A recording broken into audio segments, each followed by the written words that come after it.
Well, good evening and welcome to the Brian Crombie Radio Hour on Saga 960 AM. I had Aviva Reimer, a relationship and dating coach and a transformational life coach on my show a couple months ago before we ever even heard of COVID-19, I think. And we were talking about dating and a book that she's written about, I think it's called The Total Package, and how advice for people how to become the total package. And dating apps and social media. And that was sort of the topic then. And I was intrigued that just recently she's been talking a lot more about relationships and couples and how relationships and couples need to get along and how to be constructive in that regard during this time of us socially isolating or self-isolating or being stuck at home with our loved ones. So I wanted to invite her back and find out what her current topic of counseling is. Aviva, how are you? I'm great. Nice to be back. Thank you so much for joining me again. So what is this? This is you're counseling people on how to get along better when they're stuck at home together. Is that sort of a simple description of it? Well, I'm just finding that in my practice, because I'm still working, lucky enough for me, I coach, over the phone, more so now than just in person. And these things always come up. So if it's a couple, it's a different style of coaching, right? When it comes to a single individual in dating, that's a whole, different kind of information. So, but yes, definitely lots of conversations around that. I find that people are, they need direction. They need some answers, right? Because they've been thrown into this COVID-19 and you kind of have to find your way around and find the best way of coping and the best way of coping with each other. And there's a lot of different things you can do within a relationship or with dating. Which one would you like to tackle first? Well, let's talk about relationships. So you say there's a lot of different challenges. Is that because people just haven't spent so much time together, 24/7 in the house? Well, what's happened here is whether you're alone or you're in a relationship, basically our lives have been put on hold or taken away from us by the government because we're confined to our space. So we don't have, outside influences to balance us out, right? Sure, there's some things that you can do, like going for a walk or exercise, etc. But, these things have been removed from our lives. So now we have to find a different way of coping. And that's difficult sometimes because it's hard to express, it's hard to do things. You can't go to the gym and blow off a whole bunch of steam. You can't meet with a friend and have a conversation in person about what's going on. So everything is changing, right? So I do think that couples, in the past life would have seen each other in the evening, maybe after work or maybe for dinner. And then, they had lots of other activities, whether it's sports or working out or whatnot. And then, maybe saw a bit more of each other on the weekends. Now they're seeing each other all day long, and they're probably working in different rooms of the house and or homeschooling their kids in different rooms of the house and are together 24/7. That's got to be, if not a challenge, just an interesting and different environment to live in. Of course.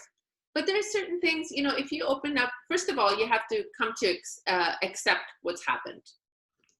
Okay, this is what we have here. This is what we've been dealt. Let's try to figure out a way where this could, be something positive, or let's put some boundaries in place where we can coexist together. And I know things are different, but let's put some rules in place that will allow you your space and will allow me my space, or let's come up with something creative together that will both, will be more fun or more relaxing, or, Give me some suggestions. What do you mean? Each other or for each other. Yes. So can we definitely open the communication channels and, talk about what you can together as a team come up with that could be really constructive to the situation. And that could be, okay, well, everybody needs to have their own space now that we're in each other's space all the time. Great if you have two televisions, one can be in the bedroom, one could be in the living room, and there's nothing wrong with that. You can still have your time together. You can cuddle, you can play games, it's whatever you really decide. But if you need to put some of those things into play to accommodate each other's, sort of way to be able to air things out in your head or just have some alone time, it can be done. You just have to communicate about it. So one of the suggestions that some people have made to me is stick to a sort of a schedule. And if you're working from home, get up, get dressed, walk to wherever it is that you've set up as your office, and go to the office, and not be, at the kitchen table in each other's hair all day long. Yeah, you can say, okay, I'll take the bedroom and I'll be in the living room because maybe you want to watch two different movies and shouldn't be any, confrontations around that. But everybody can have their own space. So one can be in the bedroom, one can be in the living room or family room. If somebody wants to go for a walk to sort of get some air, by all means, go for a walk, spend some time outdoors, meet a friend with maybe social distancing. Right? And then come back. It sounds like what you're suggesting is that even though we're alone together, couples are at least alone together in their houses, you need alone time. Yeah, everybody needs time on yourself. Everybody needs alone time. Sometimes you just don't want to. It's great to have, communication open and talk to each other, and we do in our relationships regardless. But we do have our own time outside of the home usually, and if we're not going to have that now, then there's things that we can put into place that will allow each individual to have that space, and there's nothing wrong with that. We're talking with a way to deal with it. We're talking with Aviva Reimer about relationships during COVID-19 and during social isolation. We're going to take a break for traffic and messages and be back with you in just a minute. Stay with us.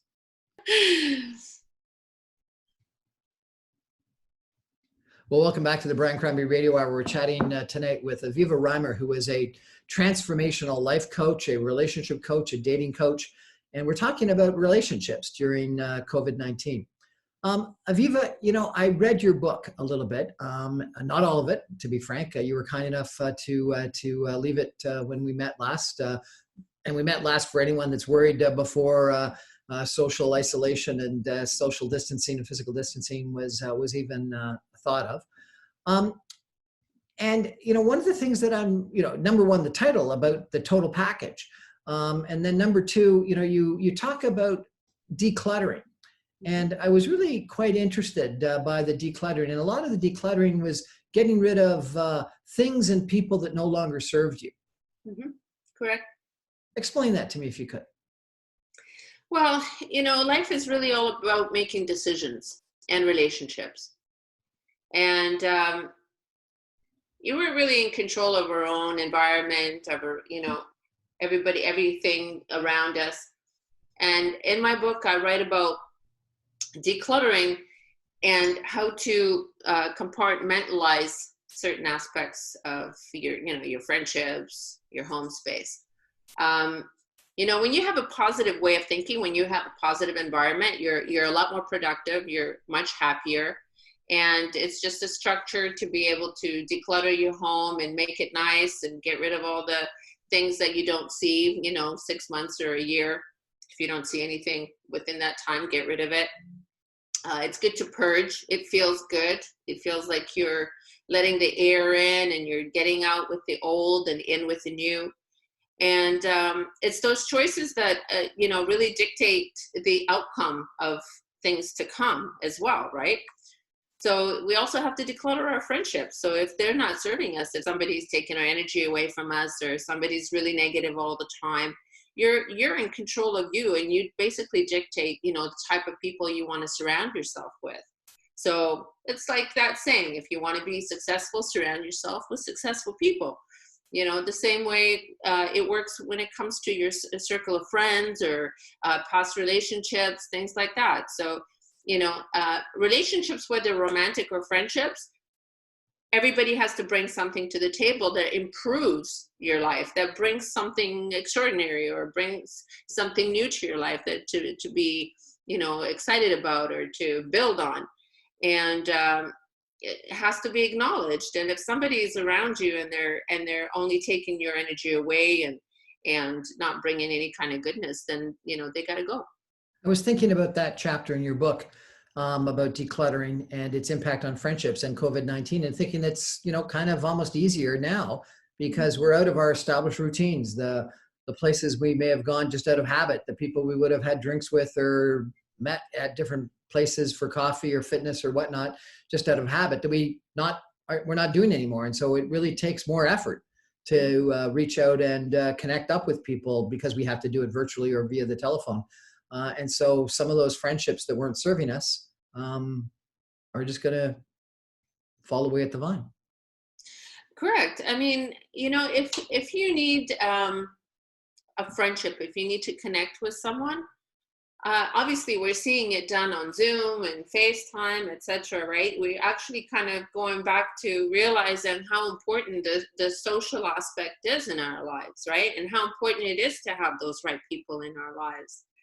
So, and those are the type of people you want to surround yourself with and reach out to on Zoom or what have you. And I'm happy to see a lot of it happening because of COVID, because there's a lot of, we had probably friendships that we haven't rekindled, or we haven't spoken to them in a long time, and all of a sudden this has given people a chance to really reconnect with those people who had some kind of meaning in your life. So, which is a great thing. And it also gives us a chance to purge those people that we don't necessarily want or need in our lives, that are not, bringing goodness, or that are not supportive, right? Because that's really what it's all about. Relationships are supposed to be supportive and fun and fulfilling.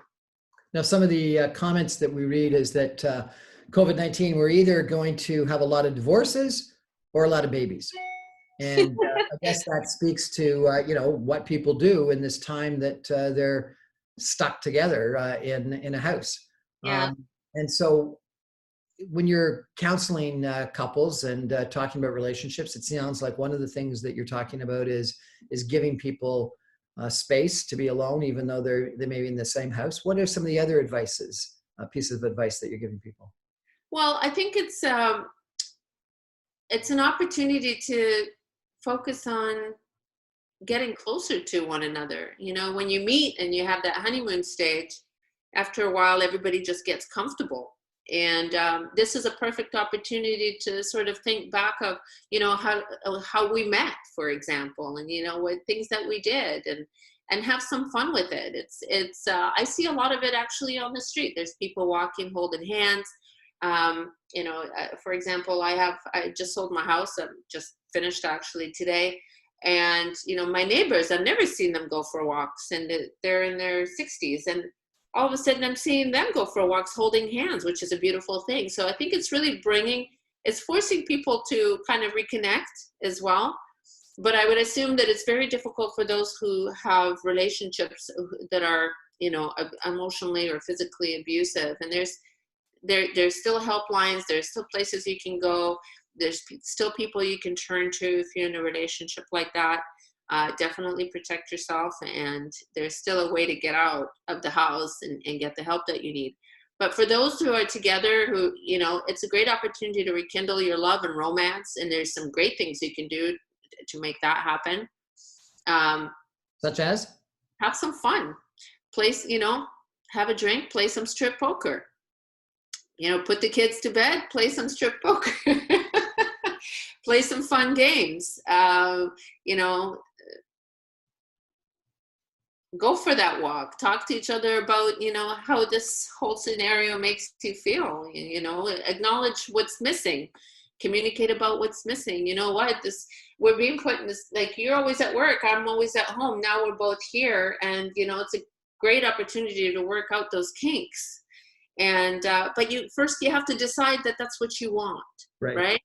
You have to decide that, I haven't been paying as much attention as I should, and do it.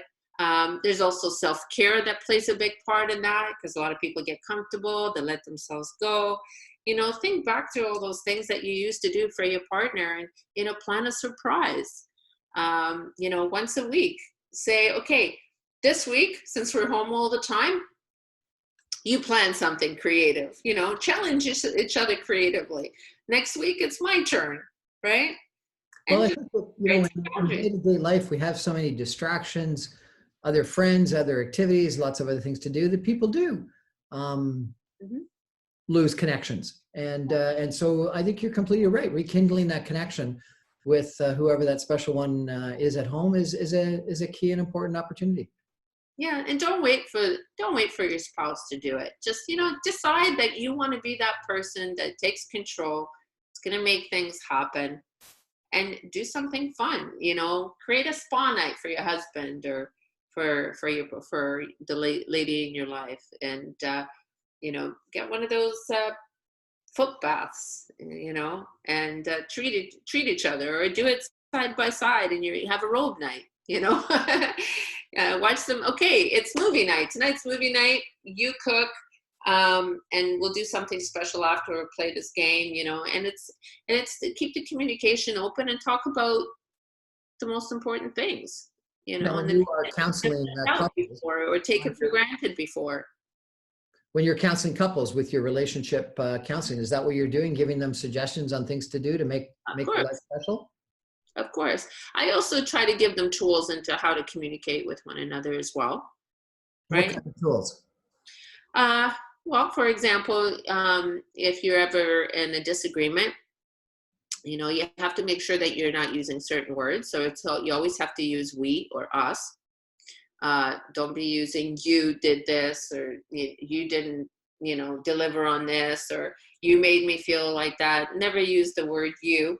Always, refer to us or we. So, for example, our relationship has been this way, and it would be great if we could, sit down and really talk about how we feel, because, you're important to me, and vice versa. So don't point the finger.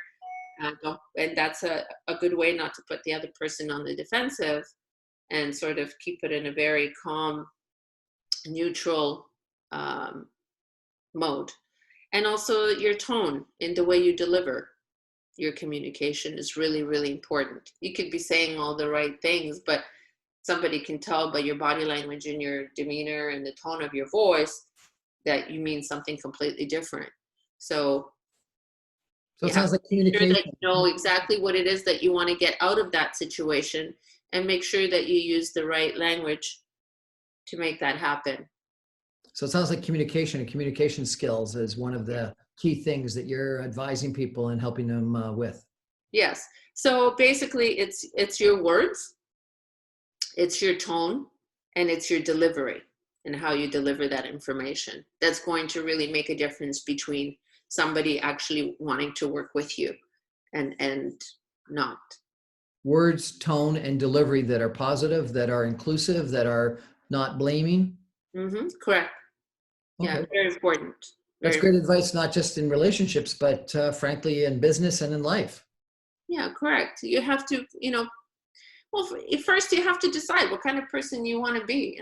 I want to be a kind of person that doesn't point the finger. I want to have integrity. I want to have a, sort of mindset that we're a team, and this is how I want to communicate. It really is all about us, not you or me. So it sounds like a lot of it's also intention, that you decide that you want to have that positive relationship rather than just sort of letting happen whatever's going to happen. Yeah. Everybody wants to see somebody that takes action, but takes the right action. Right? That's the kind of partner we always want to have, is somebody that knows how to take action and do all the right things. So if you're self-aware and you have the techniques and you pay attention, you can learn these things. Then choose that you want to be the kind of person that communicates well, and that is always going to deliver the most they possibly can in a positive way to the relationship. And, the relationship will work if you have both people, doing these things. If you don't have both people, then obviously it's not going to be balanced, and it's not going to work out. So both people have to be in versus out. Both people have to be in, and everyone wants someone that takes action, but the right action. We're chatting with Aviva Reimer about relationships and COVID-19. I'm going to come back after the break for traffic and messages and ask her maybe a little bit about what it's like to be single today. Stay with us.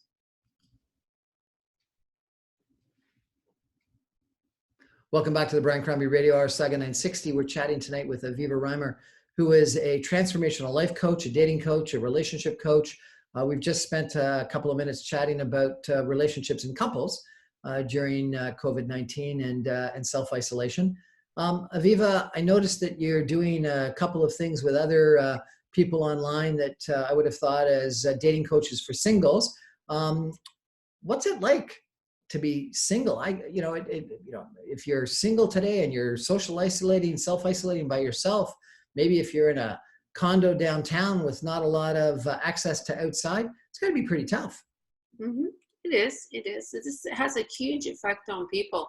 That we all try to adapt, right? We are all adapting in our own way. But and then you start to notice these little things happening to you, or with your feelings, or maybe some triggers. It's really it's really hitting home, because you become more reactive because we're kind of suppressed, right? It's hard to create that balance that we all need with other things outside of the home. One thing I wanted to just touch base on before we get into the dating, just so I speak to those people in relationships who have children. One thing you might want to do is, maybe one parent can take the kids for a walk or do something with the children, and the other one have some time to themselves to sort of re-energize, and vice versa. So I just wanted to say, for those of you who are parents, and some of the situations where you feel you need some space, have one parent take all the children out and spend some, quality one-on-one time with them. And then you can take turns so that everybody doesn't get completely exhausted with having to do all the things such as, schooling and activities all day long under one roof. I've been talking to a couple of professional females who have said that this has been a very challenging time for them because they've been not forced, but sort of by default end up in the old maternal, feminine, female job description, where they're doing too much of the homework, too much of the school work, because there's just so much of it to be done. And others in the house, the male in the house has ended up, going away into the corner and doing his office work. Right. Well, this is where communication really comes into play with the right tools and the right words and the right tone and delivery. You can be very heightened with frustration, and you can, verbalize certain things that are not going to work for you. And it just end up in an argument. But I think if you communicate well and you say, sweetheart, I really need a break.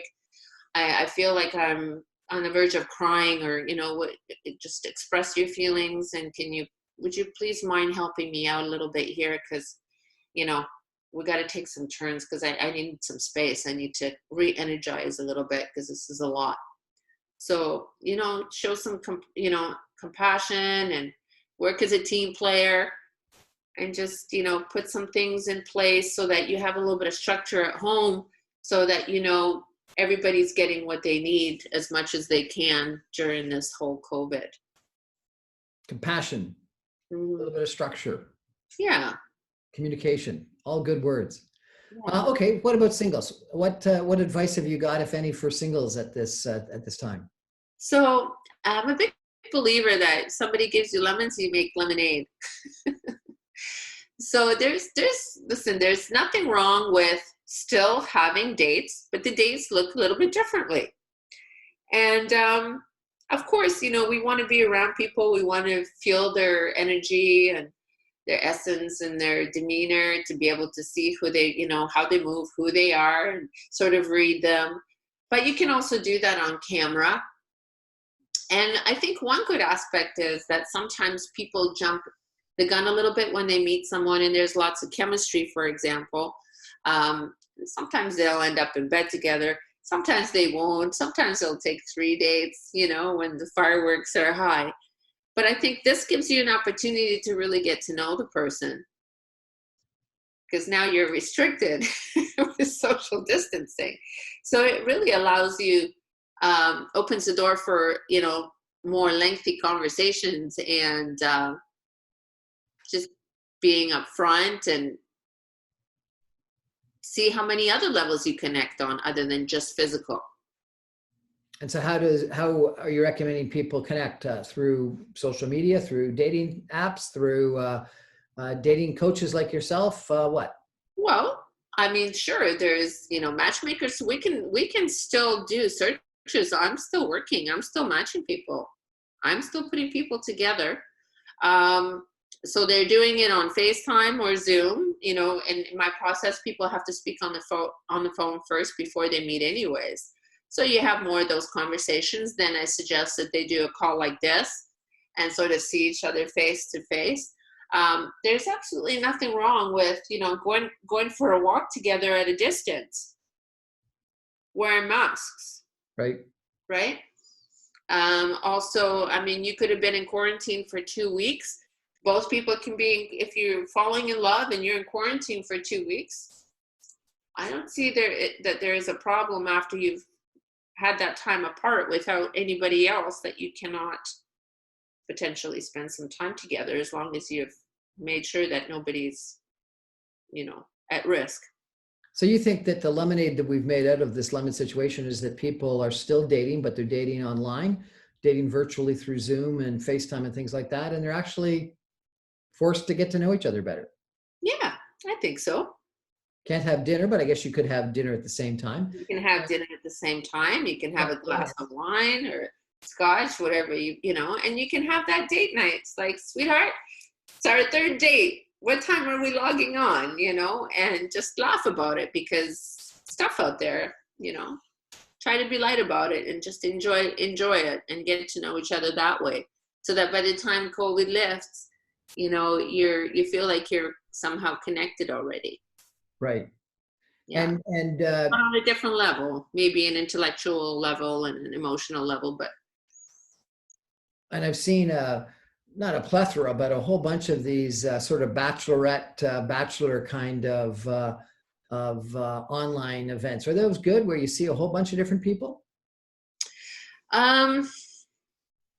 I think it's good in a sense where you can log on and have conversation. It's entertaining. I think it's entertaining, right?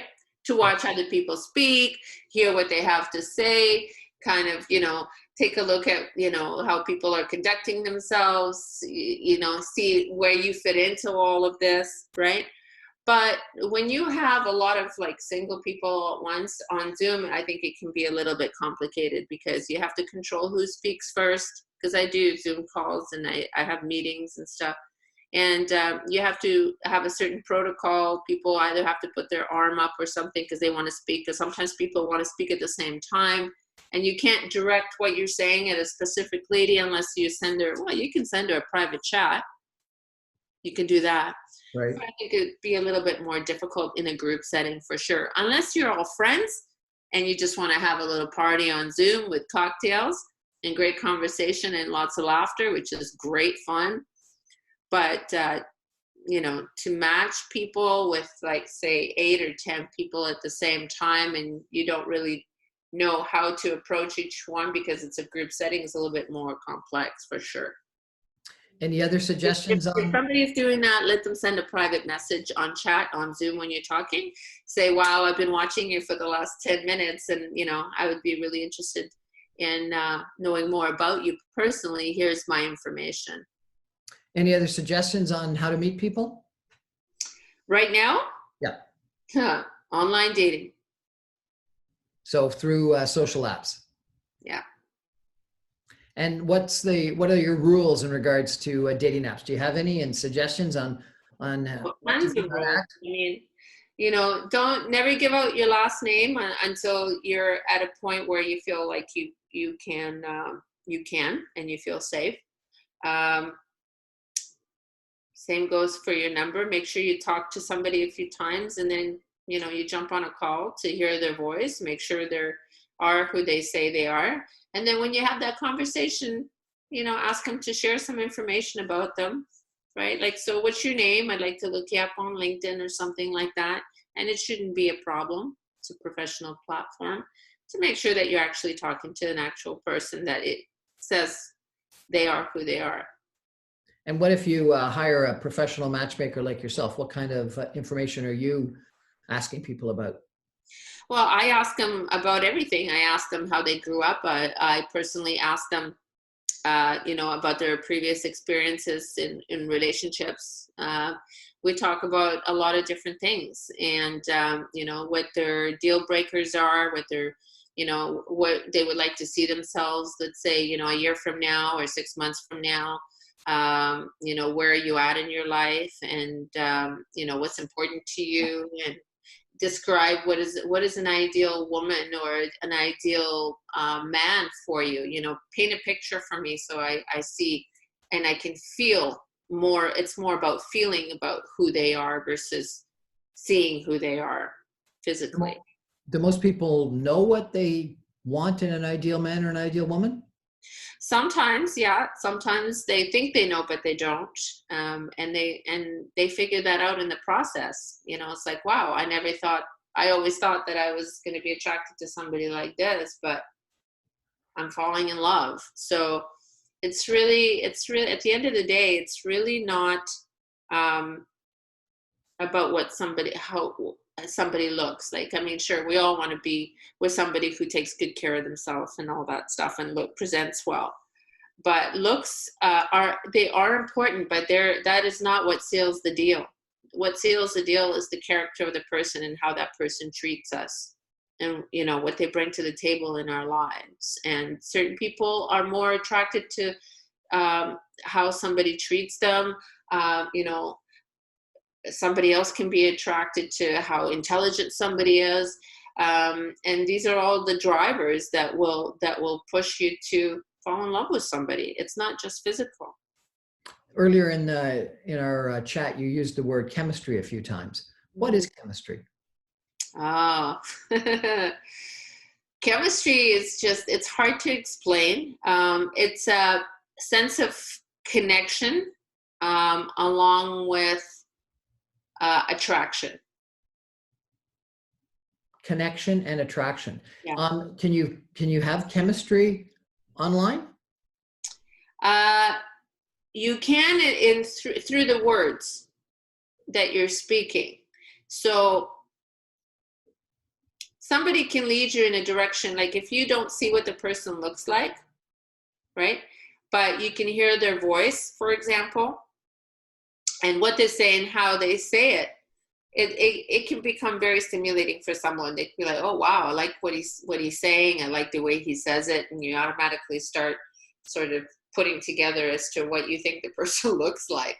You could be very disappointed, or you could be really happy once to see what they look like. But there's other ways to actually feel some kind of chemistry with someone without the physical aspect. Yes.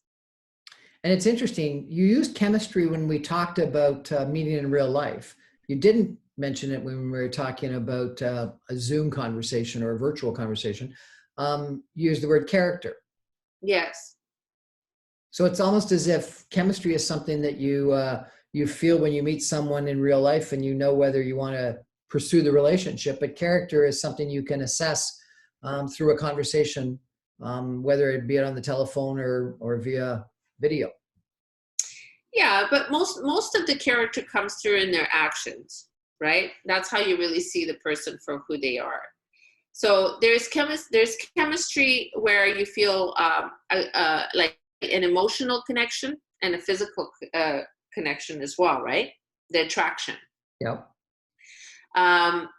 Then there's also well, let me just divide that up. So there's physical chemistry, and then there's also emotional chemistry. What's the difference? So emotional chemistry is more of the connection. Okay. That you feel with someone. You know how sometimes you'll meet somebody and you've never met them before, but you feel like you've known them for the last 30 years. And there's just something like that makes you feel like you know this person, and there's this connection that draws you to them.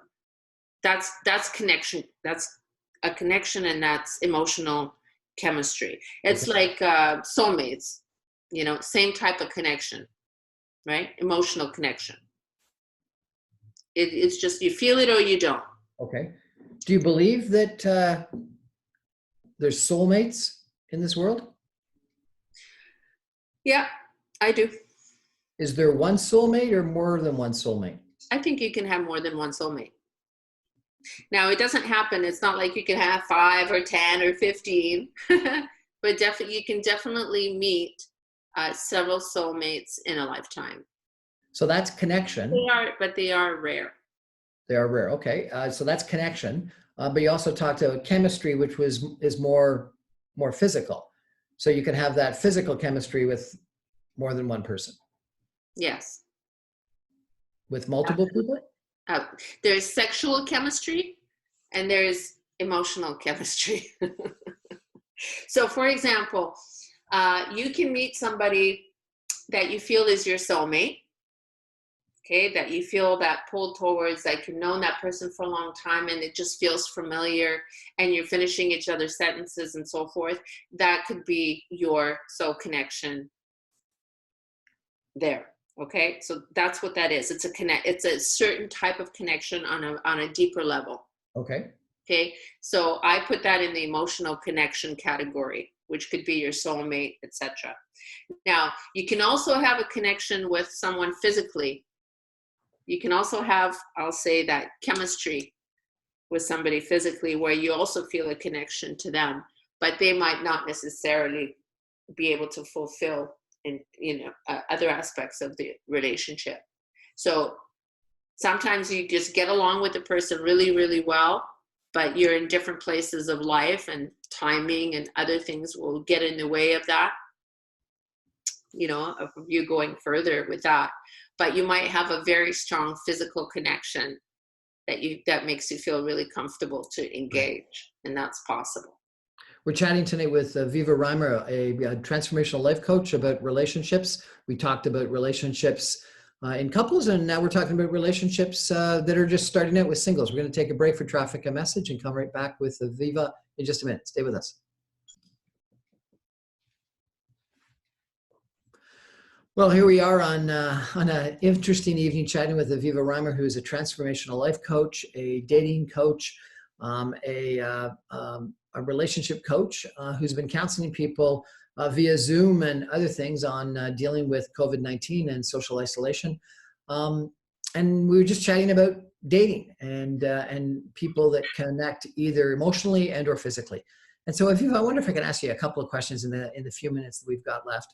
What are your rules or suggestions based on your experience on whether people should be dating if they're, opposites are the same? Do opposites attract or do people need to have similar likes and dislikes? Both. It depends. So opposites definitely attract. And in a relationship or when you're dating, you don't have to have everything in common. In fact, different interests kind of sets the space for having intelligent conversation about, what it is that they're into. So somebody could be an avid skier and somebody might not want to have anything to do with that, like me. So, it's all a part of allowing that person to be who they are and allowing them their interests and a circle of friends, etc. You have to be your own person with your own set of, things that you love to do. If you happen to love to do the same things, fantastic. You can enjoy that together. But opposites do attract. It just means that you maybe relate to each other in a different area of your relationship. What if necessarily all your hobbies? What if one of the partners is really into hockey or really into golf or athletics, and the other partner has no interest in it? Can that work? Of course, that can work. I'm sure there's other things that you can connect on other than someone's preference of sports or what have you. Okay, what about ethnicity, religion, culture? Do people have to have the same backgrounds, or can people of different ethnicities work out? I think that's really people of different ethnicities can definitely work out. It all depends on the background or how they were raised culturally. Some people are a little bit more strict cultures versus others. Of course, Jewish people, for example, tend to want to date Jewish majority of the time, unless they've already had their children and they're a little bit more mature. So unless they have religious aspects around it, they're open to dating people who are non-Jewish as well, because children are grown.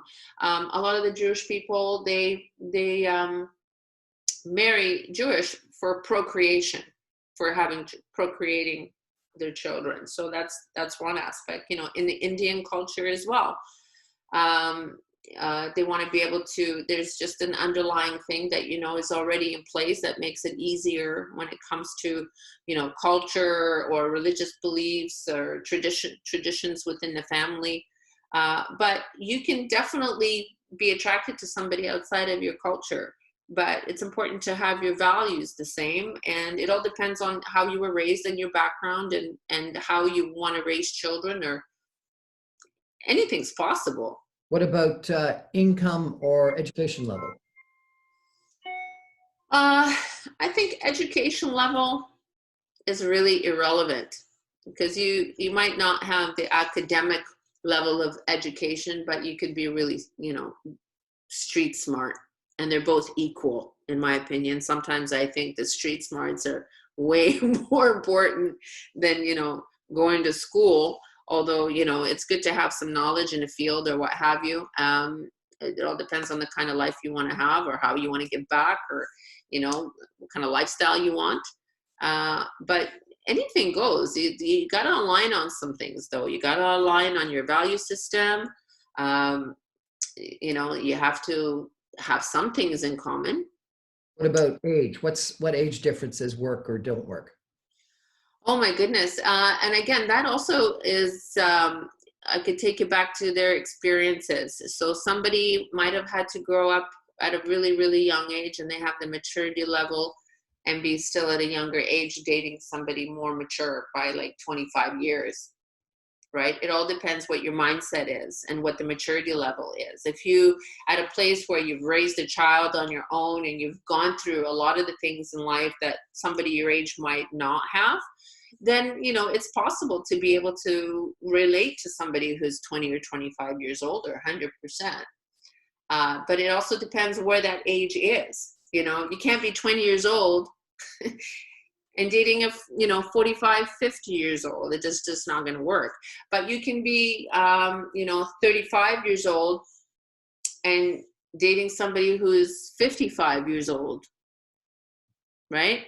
But obviously the 55-year-old has to look good beside the lovely person beside him. So you have to maintain a youthful appearance. You have to have some usefulness about you for you to be able to fit in.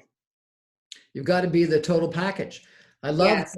the name of your book. As I mentioned, I've read a couple of chapters of it. I was intrigued by the decluttering chapter. Give me a sense of some of your other concepts in your book, Total Package. Concepts around decluttering? No, about what else other than decluttering? What are your recommendations? Oh, well, no, I think self-reflection is really, really important. Do the work on yourself and figure out exactly what it is, that you want based on who you are. Be realistic with yourself in searching for the right partner. You have to be open-minded, and there's a certain perception and a certain level of intelligence that you should acknowledge, that that you should know and have to be able to get the things that you want. You have to be open for things to come in. You have to have that mindset that anything is possible, and you have to be ready for it. So how do you get ready for it? You have to self-reflect and make sure that you make the decisions in order to allow yourself to recognize the things that are going to be in front of you when they're in front of you. Because if you don't know what you don't know. So make yourself as aware as you possibly can around the things that you want out of your life and out of a relationship, so that when the right person does step into your life, you're ready for them and you can recognize them. Great advice. If people want to get your book and or access your counseling, how do they do that? They go to avivareimer.com. Everything is there.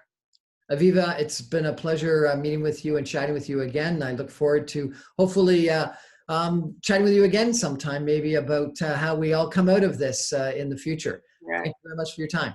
Thank you so much, Brian. Take care. Stay. Thank you. We're going to take one last break, and I'm going to come back with a couple of my concluding comments. Stay with us. Well, that was an interesting evening chatting with Aviva Reimer, a transformational life coach, dating coach, relationship coach, etc., about relationships both in established couples during COVID-19, as well as being single and trying to create relationships in this strange time. I think that what I took from the conversation was these ideas of self-reflection, because I think a lot of people don't do that enough. Lots of you that have followed me in the past are aware that I'm doing my part-time doctorate on social capital. And one of the people that I really like is Richard Boyazzi, author of Emotional Intelligence, which is a lot of the things that Aviva was talking about. But he has this theory of intentional change, and self-reflection is the point that he says the vast majority of us do so poorly. That we'll take comments from others sometimes, but we rarely will sit down and seriously think through our own strengths, our own weaknesses, what we want, and how we're going to get it. And then when we see our weaknesses, how we're going to improve that. So I think that's one point. The other thing that I'm not sure if Aviva mentioned it as poignantly, but I do think that having this intention, and maybe she did because she was talking about you got to know what you want. I do think you have to have intention. You gotta decide that you're going to be in a relationship or not in a relationship. You got to decide what it is that you want out of life, and so intention is key.